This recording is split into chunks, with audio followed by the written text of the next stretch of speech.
ان الحمد للہ اما بعد اعوذ باللہ من الشیطان الرجیم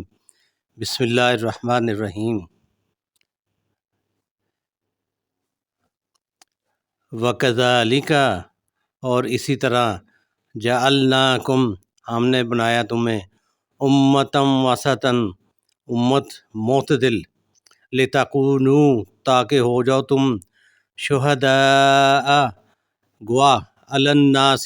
لوگوں پر ویکون الرسول اور ہو جائیں رسول صلی اللہ علیہ وآلہ وسلم علیکم شہیدہ تم پر گواہ۔ یہ بات کچھ اس طرح ہے کہ جب قیامت والے دن نبی کریم صلی اللہ علیہ وآلہ وسلم سے پہلے والے رسول آئیں گے تو اللہ تبارک و تعالیٰ ان سے پوچھیں گے کہ آپ نے اپنی قوم کو تبلیغ کی تھی، میرا پیغام پہنچایا تھا؟ انہوں نے کہنا ہاں ہم نے پہنچایا تھا۔ ان کی امت سے پوچھا جائے گا تو وہ تو صاف مکر جائیں گے، وہ کہیں گے جی انہوں نے تو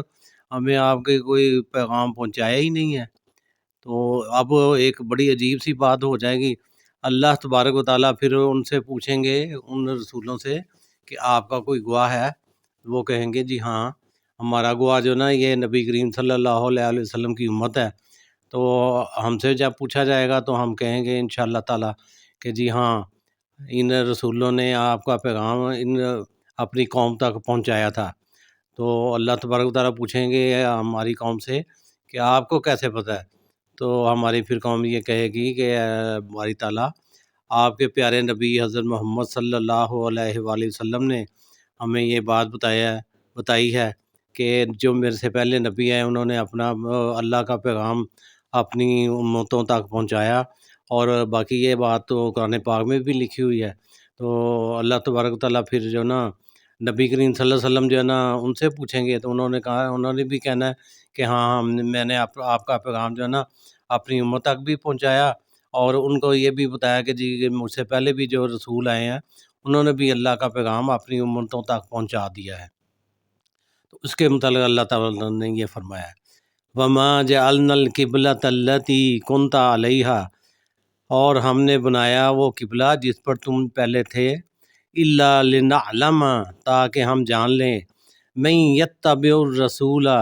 کون رسول کی اتباع کرتا ہے ممن ينقلب علی عاقبیہ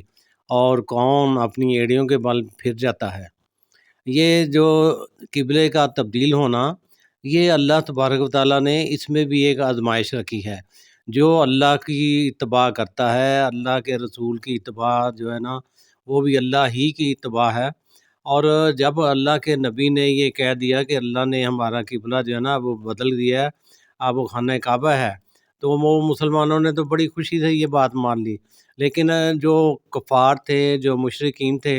انہوں نے بڑا اعتراض کرنا شروع کر دیا کہ جی یہ کیا بات ہوئی، پہلے کوئی اور قبلہ تھا اب یہ بدل دیا۔ تو اللہ تبارک و تعالیٰ نے ان کو جواب تو یہی دیا کہ جی کہ قبلے سے مراد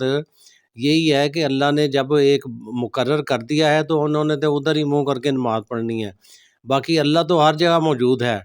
کوئی سمت جو ہے نا اس کے لیے مخصوص نہیں ہے، وہ تو ہر جگہ موجود ہے، اور اس کی عبادت تو ہم نے جب کرنی ہے تو وہ تو اللہ کی ہی کرنی ہے۔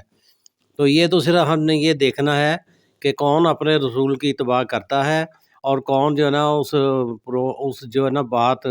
یا اس قانون کو چیلنج کرتا ہے یا اس میں وہ نقص نکالتا ہے یا اس پر اعتراض کرتا ہے کہ جی یہ کیا بات ہوئی، یہ کیا بات ہوئی، یہ کیوں کیا۔ جو اس طرح کے اعتراض کرتا ہے وہ اللہ تبارک و تعالیٰ نے اس کے متعلق بتایا کہ یہ کچھ جو ہے نا یہ اس بات کو ہضم نہیں کر پاتے اور یہ اس بات سے جو ہے نا وہ پھر جاتے ہیں۔ وَإِن كَانَتْ لَكَبِيرَةً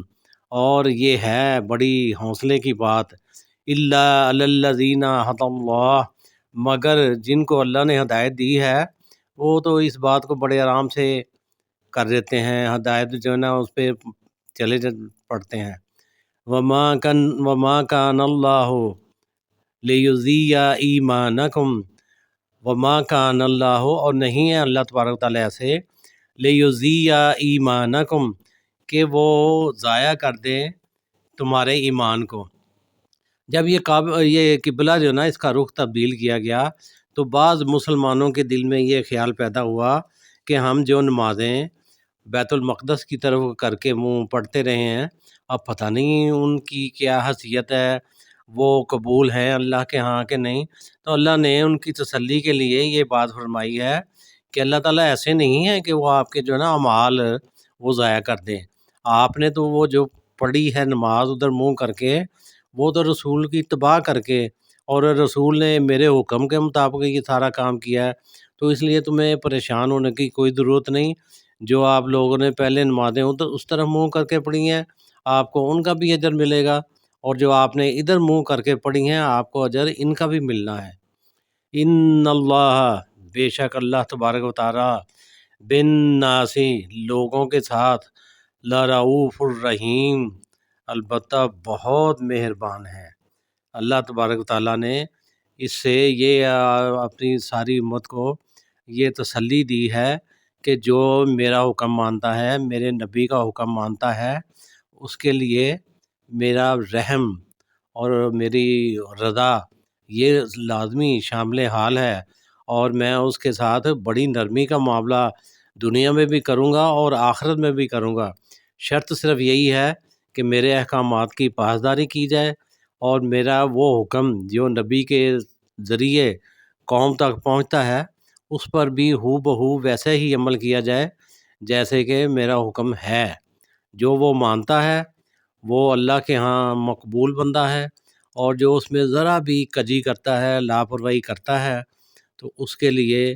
پھر بڑی پریشانی آخرت میں ہوگی۔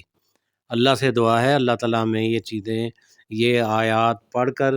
ان کے مطابق ہمیں اپنی زندگی کو صحیح کرنے کی توفیق عطا فرمائیں، اور جو ہم چیز پڑھ لیں، جو سمجھ لیں، اس کو ہم آگے بھی پہنچائیں تاکہ قرآن کا پیغام ساری دنیا تک پہنچ جائے۔ دعاؤں میں یاد رکھیے۔ السلام علیکم ورحمۃ اللہ۔